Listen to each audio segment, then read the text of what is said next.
Hello, good morning all of you. My self Narendra. और start करते हैं इंडियन पॉलिटी। और आपको जो विद्या प्लस का डिजिटल प्लेटफॉर्म है उस पर आपको इंडियन पॉलिटी पढ़ाऊंगा मैं। इंडियन पॉलिटी में बेसिकली स्टार्ट करते हैं आज कॉन्स्टिट्यूशन। और कॉन्स्टिट्यूशन के अंदर भी जो वन ऑफ द टिपिकल चीज़ है जो लोगों को टफ लगती है, जैसे कि आपका जो रिट सिस्टम है या जुडिशरी के अंदर जो रिट्स होती हैं वो समझ में नहीं आती लोगों को बेसिकली। तो इंडियन पॉलिटी करेंगे अपन। और पॉलिटी में भी जो बेसिकली आपकी पॉलिटी है, पॉलिटी करेंगे। और पॉलिटी के अंदर भी जो बेसिकली सबसे इंपॉर्टेंट चीज़ है कॉन्स्टिट्यूशन, क्योंकि लोगों को काफ़ी प्रॉब्लम होती है कॉन्स्टिट्यूशन वाली चीज़ों में। और कॉन्स्टिट्यूशन में भी सबसे जो वन ऑफ दी आप इम्पोर्टेंट बोल सकते हो या जो टफ लगती हैं लोगों को चीज़, कुछ ऐसी चीज़ें हैं जो बहुत टफ लगती हैं लोगों की, मतलब सर ये समझ में नहीं आया कैसे क्या। तो वो है आपकी जो जुडिशल सिस्टम है अपना, जुडिशरी है आपकी। जुडिशरी के अंदर आपने एक चीज़ जो आपकी रिट्स हैं वो पढ़ेंगे अपन। तो बेसिकली जो मैं अब आज पढ़ाने वाला हूँ आप लोगों को वो ये पढ़ाने वाला हूँ, कॉन्स्टिट्यूशन का पार्ट जुडिशरी है और जुडिशरी के अंदर अपन पढ़ने वाले हैं रिट्स। तो मेनली जो पार्ट स्टार्ट होगा आपका वो अपन रिट्स पढ़ेंगे, सबसे इंपॉर्टेंट चीज़ जो है, क्योंकि ये वन ऑफ द टफेस्ट लगती है लोगों को, मतलब कि सर वो समझ में नहीं आती, काफ़ी क्वेरी आती है इस चीज़ को लेके। तो आज इसको डिस्कस करते हैं अपन रिट्स को। तो बेसिकली स्टार्ट करते हैं रिट से। देखो रिट होती क्या है, रिट का मतलब क्या है, रिट्स दी क्यों गई है कॉन्स्टिट्यूशन में। सबसे इंपॉर्टेंट चीज़ है कि रिट्स का पर्पज क्या है देने का। रिट जो सिस्टम में रिट्स आई क्यों, रिट का मतलब है याचिका लगाना। यानी कि अगर कहीं भी फंडामेंटल राइट्स जो हैं आपके,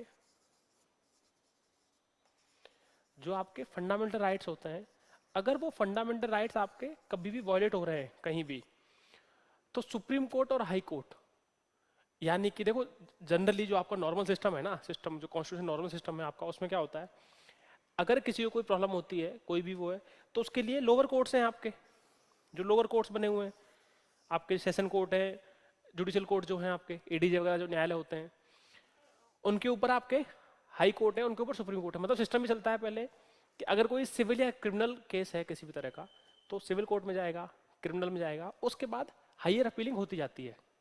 ये आपका जुडिशरी का नॉर्मल सिस्टम फॉलो होता है, जो जुडिशियल सिस्टम में फॉलो होता है। जो जुडिशरी है आपकी उसमें नॉर्मली ऐसा हो रहा होता है जनरली। बट अगर फंडामेंटल राइट्स की बात आती है तो सुप्रीम कोर्ट ने या हमारे कॉन्स्टिट्यूशन के अंदर एक चीज दी हुई है, जो आर्टिकल 32 है आपका। आर्टिकल 32 जो है आपका इंडियन कॉन्स्टिट्यूशन का, वो 32 तो है आपके सुप्रीम कोर्ट के लिए, और एक सेम यही चीज आर्टिकल है 226, ये है आपका हाई कोर्ट के लिए। ये दो आर्टिकल्स हैं स्पेशल जिनके अंदर रिट्स दी गई हैं। तो अगर कभी भी फंडामेंटल राइट्स जो हैं आपका, अगर इनका कहीं भी वॉल्यूशन हो रहा है, अगर कभी भी फंडामेंटल राइट्स का वॉल्यूशन हो रहा है किसी भी कंडीशन में, तो इंसान या जो भी सिटीजन ऑफ इंडिया है उसको डायरेक्टली वो सुप्रीम कोर्ट और आइदर हाई कोर्ट, यानी वो सीधा हाई कोर्ट या सीधा सुप्रीम कोर्ट, तो वो आर्टिकल 226 का यूज कर सकता है और 200 और सिंपल आपके आर्टिकल 32 का यूज कर सकता है। ये जो दो आर्टिकल्स हैं इन दोनों आर्टिकल्स का वो यूज कर सकता है। और अगर फंडामेंटल राइट्स का वॉल्यूशन है तो उसके लिए वो सुप्रीम कोर्ट या हाई कोर्ट जा सकता है। इसके लिए आपकी रिट्स दी गई है, बेसिकली जो रिट की चीज है, जो दी गई चीज। अब आती है बात, जो अगली चीज है कि आपको ये सब चीजें जरूरत क्यों पड़ी। तो बेसिक बात क्या हुई, फंडामेंटल राइट्स वाली बात हुई आपकी। अब आते हैं रिट्स पे कि रिट्स जो है वो किस तरह काम करती हैं, कौन कौन सी रिटें आपके यहाँ। देखो रिट जो है वो 5 रिटें टोटल। पहली आपकी हैबियस कॉर्पस। इसका मतलब क्या होता है हैबियस कॉर्पस का, कि किसी भी सिटीजन ऑफ इंडिया का जो फंडामेंटल राइट है कि उसको कोई भी इंसान फ्रीडम है, उसको हर किसी को फ्रीडम है। आपको फ्रीडम है ना, फंडामेंटल राइट्स पढ़े हैं अपन ने 12 से लेकर आर्टिकल 35 तक। तो आपको कहीं भी आने जाने की, घूमने की, रहने की फ्रीडम है आपको। लॉफुल जो फ्रीडम है आपको, जो लॉफुल तरीका है उससे रह सकते हो आप, सब कुछ चीज सही है। तो किसी भी इंसान को बंदी नहीं बनाया जा सकता। तो हेवियस कॉर्पस का जो लिटरल मीनिंग निकल के आता है, वो लिटरल मीनिंग निकल के आता है आपका to have the body of. मतलब कि इसका मतलब क्या हुआ कि इंसान का जो आपकी आर्टिकल आपका 21 पढ़ा है ना अपन ने, जो आपका आर्टिकल 21 है कॉन्स्टिट्यूशन का, वो क्या कहता है, कि आपको लाइफ एंड लिबर्टी की आज़ादी है हर इंसान को, फंडामेंटल राइट है आपका, right to freedom of life and liberty. तो वहां जो लिबर्टी है और वहां जो लाइफ है, लाइफ का मतलब है आपकी बॉडी, जो लाइफ है आपकी। तो जो इंसान का शरीर है वो आपसे कोई और नहीं ले सकता, वो शरीर आपके हिसाब से काम करेगा। आपको जो भी उस शरीर से करवाना है आप वो काम करवाओगे उससे, to have the body of. तो यानी कि किसी भी इंसान को बंदी नहीं बनाया जा सकता।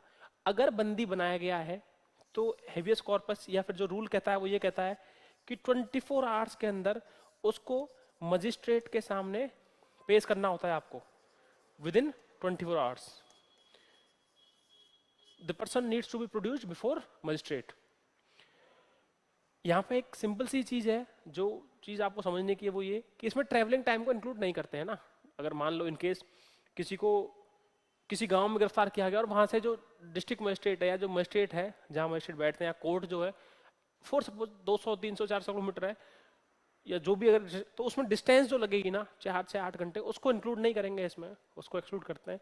लेकिन मजिस्ट्रेट के सामने प्रोड्यूस होना चाहिए वो आदमी, पहली चीज। देखो इसमें कोर्ट नहीं है, एक चीज ध्यान रखना, मैंने यहाँ मजिस्ट्रेट लिखा है, ये इंपॉर्टेंट चीज है, आपको एक बात समझ में आनी चाहिए क्लियर, ये मजिस्ट्रेट है, कोर्ट नहीं है।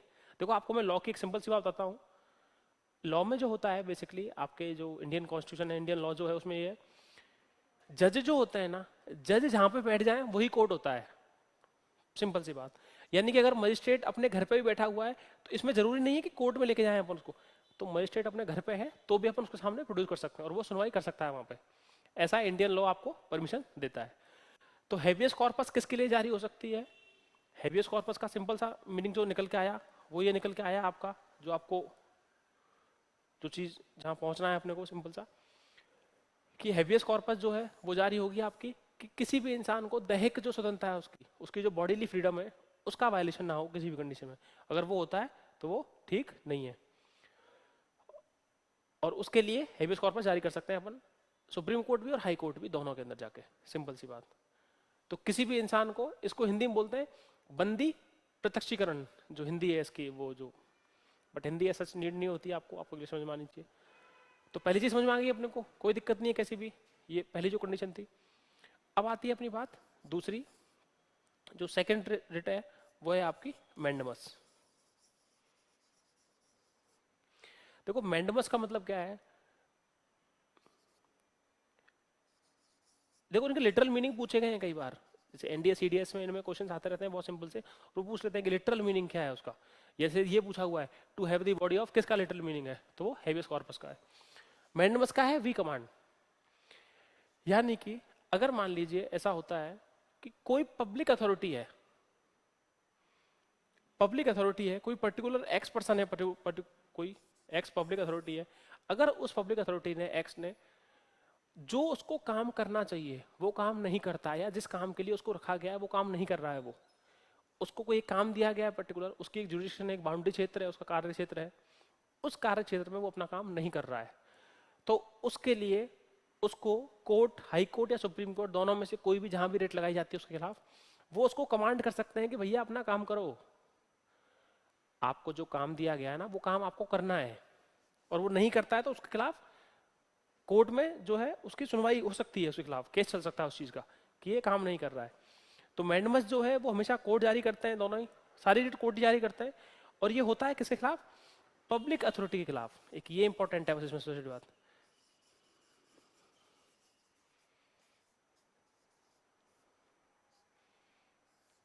देखो ये भी अगर इसमें इन केस मान लो कोई भी दूसरा इंसान तो कर ही नहीं सकता उसको, वो तो इलीगल है, उसमें फिर तो उसका केस लग जाएगा आपका।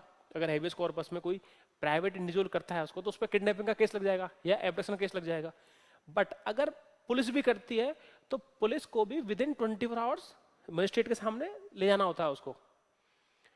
अगर ऐसा नहीं है तो पुलिस जो कर रही है अगर वो भी इलीगल है, आप समझ पा रहे हो मेरी बात को, सिंपल सी बात कि अगर इन केस पुलिस ने भी किया तो पुलिस भी इलीगल करती है अगर 24 आवर्स से ज्यादा आपको वो केस नहीं चला रही है आपके ऊपर और जज के सामने नहीं लेके जा रहे, तो सिंपल चीज। बट इसका एक एक्सेप्शन है कि अगर कोई भी इंसान या किसी को भी गिरफ्तार किया गया है, आपके जो चीजें हैं वो लॉफुल अगर कस्टडी है तो वो सही है, मतलब कस्टडी जो ली गई है ना उसको जो गिरफ्तार किया वो लॉफुल होना चाहिए, सिंपल सी बात ये है। बिल्कुल बेसिक चीज़ है। तो अपने को दोनों रेट समझ में आ गई, पहली और दूसरी, हेबियस कॉर्पस और मैंडमस। अब चलते हैं नेक्स्ट पे। देखो नेक्स्ट आती है अपनी तीसरी जो है आपकी क्यो वारंटो।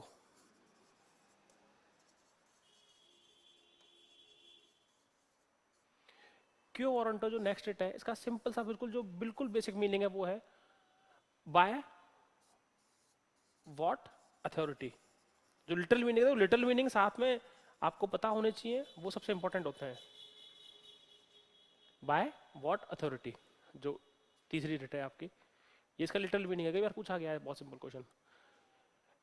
अब इसमें एग्जांपल अपन समझते हैं एक चीज को। मान लीजिए कोई एक्स पर्सन है, उसको एक काम दिया गया, वो जिस पोस्ट पर बैठा हुआ है ना पब्लिक अथॉरिटी, मान लीजिए वो उसके लायक नहीं है, उसके एलिजिबल नहीं है, वो लायक से मतलब एलिजिबल नहीं है, वो उसको क्वालिफाई नहीं करता।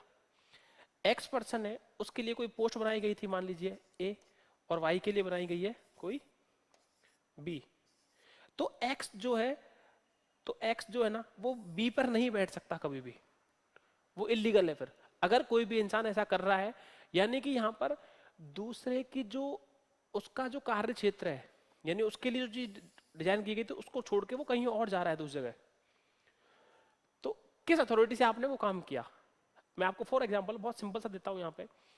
एनक्रोचमेंट ऑफ ऑफिस नहीं होना चाहिए। यहाँ पे जो एक चीज समझ में आती है ना क्यो वारंटो में, जो वर्ड लिखा होता है, कई बार क्वेश्चन में पूछा गया है, वो ये है कि एनक्रोचमेंट नहीं होना चाहिए। यानी कि एक आदमी को जो एक्स को काम दिया गया वो एक्स ही करेगा, वाई का काम वाई करेगा।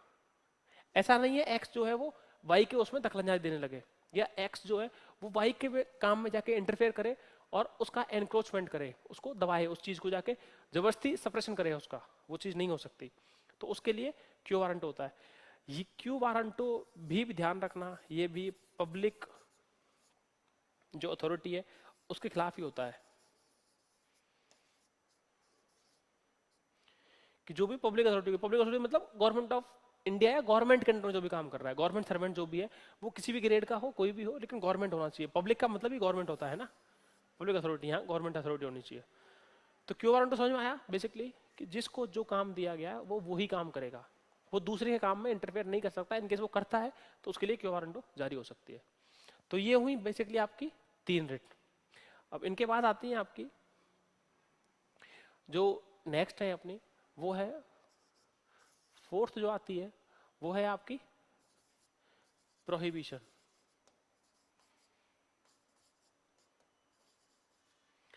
देखो प्रोहिबिशन, प्रोहिबिशन का मतलब क्या हुआ, सिंपल सा, टू फॉरबिड, रोकना, टू फॉरबिड या रोकना। टू फॉरबिड लिखा होता है, जो आपका मतलब है वो है टू फॉरबिड, है ना, रोकना किसी भी चीज के लिए, उसको स्टॉप करना, रोकना। प्रोहिबिट करना मतलब रोकना होता है ना। होता क्या है, मान लीजिए इसमें क्या है कि जैसे फॉर एग्जांपल हायर कोर्ट जो है वो लोअर कोर्ट को, यानी कि अगर मान लीजिए कोई लोअर कोर्ट है, कोई मान लीजिए सेशंस कोर्ट है, फॉर एग्जांपल सेशंस कोर्ट है कोई, उस सेशंस कोर्ट की एक न्याय क्षेत्र होगा उसका, यानी फिक्स एरिया होता है जिसमें वो लेजिस्लेट कर सकता है, या जिसमें वो कानून जो भी उसके सामने आएंगे उन पर सुनवाई कर सकता है वो। ये हर कोर्ट की अपनी अपनी डिफाइंड होती है, उसका जो कार्य क्षेत्र है, ज्यूरिसडिक्शन जो है ना, उसका ज्यूरिसडिक्शन बोलते हैं उसको, कार्य क्षेत्र, वो उसका फिक्स है यहाँ पे, और वो उसमें ही काम कर सकता है। अब मान लीजिए वो अपने इस कार्य क्षेत्र के बाहर कोई पर्टिकुलर यहाँ कोई काम है, मान लीजिए ये कोई काम है पर्टिकुलर जो उसके बाहर आता है, तो उसको अगर वो कर रहा है तो जो हाई कोर्ट है वो इसको प्रोहिबिशन रिट जारी कर सकता है, इस सेशंस कोर्ट को रिट जारी कर देगा कि भैया ये तुम्हारे कार्य क्षेत्र में नहीं आता, ये काम करने का तुम्हारा मतलब नहीं है, ये काम तुम्हें नहीं सौंपा गया है, या तुम्हारे जो काम करने की क्षमता है उस कैपेसिटी के बाहर है तुम्हारे काम, तो उसको रोक देगा, प्रोहिबिट कर देगा। यानी इस केस के अंदर जो भी केस चल रहा था उस केस में फर्दर प्रोसीडिंग ना की जाए। बेहद सिंपल सी बात, जो बेसिक चीज है अपनी, कि इसमें आगे केस में ना बढ़े, सुनवाई ना करें आगे, तो प्रोहिबिट करना मतलब रोक देना वहीं के वहीं, पहली चीज बिल्कुल सिंपल सी, तो उसको वहीं के वहीं रोक देना। अब आती है बात, अब रोक तो दिया, लेकिन ऐसा नहीं है ना ये केस पड़ा ही रहेगा। भाई रोक दिया आपको, जब आपको रोक दिया गया तो उसके बाद आगे भी तो चलना चाहिए, उस केस का कुछ तो होगा। सॉल्यूशन होगा ना। तो उसके लिए जारी होती है जो अगली रेट है आपकी, वो होती है सर्ट्योररी। सर्ट्योररी मतलब कि जिस केस में जो रोका गया था, जहां पे आपको रोका गया था, जहां प्रोहिबिशन लगाई थी उस केस में रोका गया था, तो उस केस को, इस केस को, ये जो केस था, इस केस को हाई कोर्ट अपने पास ट्रांसफर करवा लेगा। ट्रांसफर करवा लेगा अपने पास कि भैया मेरे पास भेज दे इसको, तुम्हारे काम का नहीं है, तुम नहीं कर सकते, ये हमारे कार्य क्षेत्र में आता है। फॉर एग्जाम्पल बहुत सिंपल सी बात दूं आपको, जैसे आपके स्कूल में टीचर होते हैं और एक क्लास टीचर होता है, और टीचर और प्रिंसिपल होता है। तो अगर मान लीजिए ये सेम वही चीज है प्रिंसिपल वाली, फॉर एग्जाम्पल कि प्रिंसिपल का काम जो है वो टीचर नहीं कर सकता, उसको ऑथराइज नहीं है वो साइन करने के लिए उस चीज पे, तो प्रिंसिपल उसको रोक देगा। तो रोकना हो गया प्रोहिबिशन उसको, कि भैया यहीं कहीं रुक जाओ तुम, अब तुम्हें इसके बाद आगे नहीं बढ़ना है, तो प्रोहिबिट कर दिया उसको। लेकिन उस पर कुछ तो एक्शन लेंगे भाई, वो उस चीज को छोड़ नहीं सकते ना, वैसे ही एक्शन लेना पड़ेगा, कंप्लीट तो करना पड़ेगा टास्क को। तो वो है सर्टिलिटी कि अपने पास ले लेना उसको, कि मैं ऑथराइज्ड हूँ साइन करने के लिए और मैं उसको कर देता हूँ। ये एक एग्जाम्पल दिया है प्रिंसिपल स्कूल वाला ना, जो आप नॉर्मल लाइफ में देखते हो अपनी। तो अपने को क्या समझ में आया, प्रोहिबिशन तो रोकना कि किसी भी केस में प्रोसीडिंग जो हो रही है, और इसमें देखो ऐसा नहीं है हाई कोर्ट ही रोकेगा, अगर इसकी जगह उल्टा भी हो सकता है। जैसे हाई कोर्ट है, अब मान लीजिए हाई कोर्ट है, उसका एलिजिबल नहीं है वो उस चीज के लिए। फॉर एग्जांपल मान लो ऐसा कोई केस है, जैसे मान लीजिए एडवाइजरी जुडिक्शन जो होता है, एडवाइजरी जो जुरिस्डिक्शन है आपका, उसके अंदर ऐसा होता है कि सुप्रीम कोर्ट के जज से या सुप्रीम कोर्ट से आपके राष्ट्रपति जो होते हैं वो कॉन्स्टिट्यूशनल मैटर्स पे एडवाइस लेते हैं कि भैया अगर कोई कॉन्स्टिट्यूशनल मैटर है तो उस पर कॉन्स्टिट्यूशन की जहाँ कहीं व्याख्या करनी है, संविधान की व्याख्या अगर करनी है, इंटरप्रिटेशन ऑफ कॉन्स्टिट्यूशन अगर कहीं पर भी है, तो उसके लिए वो उससे पूछते हैं। लेकिन एडवाइजरी जुरिस्डिक्शन सिर्फ सुप्रीम कोर्ट के पास है, वो हाई कोर्ट के पास नहीं है। तो अगर हाई कोर्ट ऐसा करते हैं तो सुप्रीम कोर्ट उसको प्रोहिबिशन कर देगा कि भैया रुक जाओ, यहीं कहीं प्रोहिबिट कर देगा, प्रोहिबिशन रिट जारी कर देगा। इसीलिए सुप्रीम कोर्ट हाई कोर्ट के खिलाफ कर सकता है, और हाई कोर्ट लोअर कोर्ट से खिलाफ कर सकता है, उसके नीचे जो कोर्ट है, सेशंस कोर्ट वगैरह जो भी है, ईडीजे वगैरह, वो सब उनके खिलाफ, जो डिस्ट्रिक्ट कोर्ट है आपके, और उसको फिर वहीं पे रोक देगा। तो प्रोहिबिशन जारी करेगा तब तो होगा कि भैया रोक दो यहीं कहीं, आपको, तुम्हें अधिकार नहीं है ये, मतलब राष्ट्रपति को एडवाइस देने का अधिकार सिर्फ सुप्रीम कोर्ट को है, आपके उसको नहीं है। और सर्टिफिकेट जारी करेगा, सर्टिफिकेट के अंदर बोलेगा कि भैया ऐसा करो, इस जो रिट तुमने ये वाले जो एडवाइस तुम दे रहे थे, इसको एडवाइस को हम देंगे, ये काम हमारा है, और वो अपने पास बुला लेगा उसको। तो अपने को बेसिकली पांचों रिट समझ में आई, बिल्कुल बेसिक लेवल पे, बिल्कुल जो एकदम बेसिक चीज होती है वो ये हुई। अब देखो इन पांचों में से जो इंपॉर्टेंट चीज है वो करते हैं अपन, जैसे कि आपकी एक तो हुई हैबियस कॉर्पस, पहली आपकी, दूसरी आपकी मैंडमस, तीसरी आपकी क्यो वारंटो,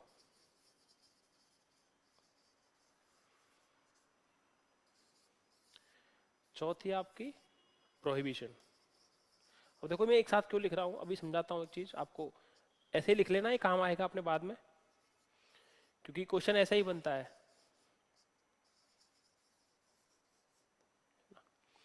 ये तीन जो है ना, ये तो होती है हमेशा अथॉरिटी खिलाफ, जो पब्लिक अथॉरिटी है उसके खिलाफ होती है हमेशा।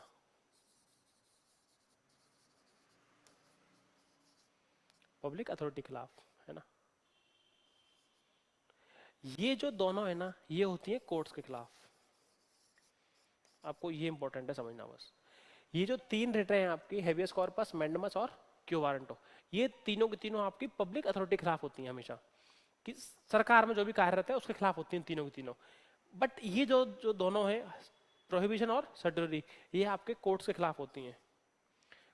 रिट सारी कोर्ट ही देते हैं, पहली बात तो ये समझने की जरूरत है कि जो रिट्स हैं वो कोर्ट देते हैं, और रिट्स दी किसके लिए जाती हैं, आपके फंडामेंटल राइट्स के वॉल्यूशन के लिए। तो अगर सवाल आए सिंपल सा कि रिट का पर्पज क्या है, रिट क्यों दी गई, तो जो आपका आर्टिकल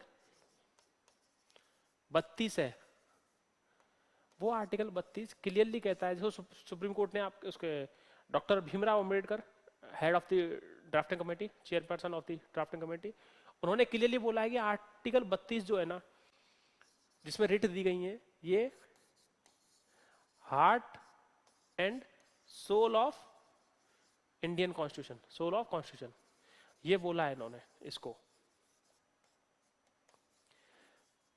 तो इसको ये बोलने का अपन पर्पस समझ सकते हैं कि ऐसा क्यों बोला होगा। उसका रीजन वही है, ये जो बोला गया है इधर, उसका सिंपल सा रीजन वही है कि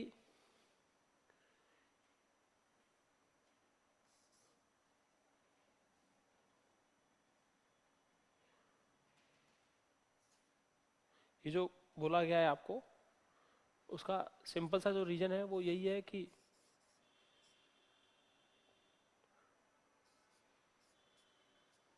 कॉन्स्टिट्यूशन है ना। तो बेसिकली बात जो समझ में आती है वो इतनी सी है कि हार्ट एंड सोल बोलने का सिंपल सा जो रीजन था वो यही था आपका कि अगर 32 आर्टिकल नहीं होगा हृदय और आत्मा, तो कॉन्स्टिट्यूशन का कोई फायदा नहीं है। यानी लोगों को जो फंडामेंटल राइट दिए गए अगर वो ही वायलेट होते रहेंगे या लोगों को बेसिक चीजें नहीं मिल पाएंगी तो कोई फायदा ही नहीं है। तो इसलिए जो फंडामेंटल राइट्स हैं वो सबसे इंपॉर्टेंट है। जो आपको सबसे इंपॉर्टेंट चीज समझनी होगी कि जो आपको फंडामेंटल राइट्स है वो सबसे इंपॉर्टेंट चीज है, क्योंकि फंडामेंटल राइट्स का वॉल्यूशन नहीं होना चाहिए किसी भी कंडीशन में। वो बेसिक है आपके, मतलब डेमोक्रेसी के अंदर सबसे बेसिक चीज है फंडामेंटल राइट्स। अगर ये है तो ही आपका लोकतंत्र जिंदा रहता है, नहीं तो कोई मतलब नहीं है लोकतंत्र का। बिल्कुल बेसिक सी बात। तो एक लेवल पे अपने को रिट सिस्टम समझ में आया पूरा कि 5 रिट है, कैसे कैसी है, उन रिट्स में क्या क्या दे रखा है, क्यों जरूरत पड़ती है उनकी, वो सब चीजें। और देखो आर्टिकल 32 जो है वो सुप्रीम कोर्ट के लिए और 226 जो है वो आपका हाई कोर्ट के लिए।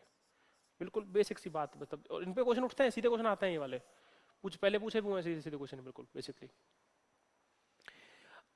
अब जो इनके बारे में एक इंपॉर्टेंट चीज है वो आपको एक लाइन और जो सवाल पूछा हुआ है सिविल्स वगैरह में पूछा हुआ है सवाल कि जो रिट जुरिडिक्शन है, जो रिट जुरिडिक्शन है वो रिट जुरिडिक्शन किसका हाईएस्ट है, या हाईएस्ट या फिर एक चीज। देखो अब आपको सिंपल सी बात, अगर इन केस ये बोला जाए, मैं आपको सिंपल सी बात ये बोलूं कि स्टेटमेंट दूं, अब आपको पता है कि सुप्रीम कोर्ट जो है बड़ा कोर्ट है, सुप्रीम कोर्ट का लेवल ज्यादा है या उसका जो न्याय क्षेत्र है वो ज्यादा बड़ा है हाई कोर्ट से। लेकिन जो रिट है, जो आपकी रिट जारी होती है, रिट्स के मामलों में जो ज्यूरिस्डिक्शन है वो हाई कोर्ट का ज्यादा है in comparison to supreme court. Sir दोबारा समझाते हैं भैया।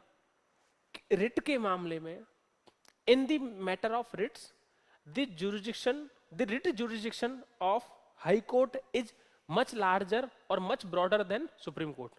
अब ऐसा क्यों है, यानी रिट जो jurisdiction है ना आपका,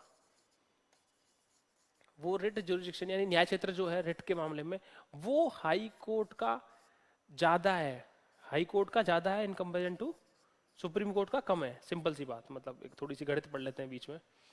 हाई कोर्ट का ज्यादा है, सुप्रीम कोर्ट का कम है, वो ऐसा क्यों है, कैसे है? तो उसका सिंपल सा आंसर है, ये सवाल पूछा हुआ है सिविल से पूछा हुआ है, आई थिंक किसी स्टेट पीछे से पूछा गया था।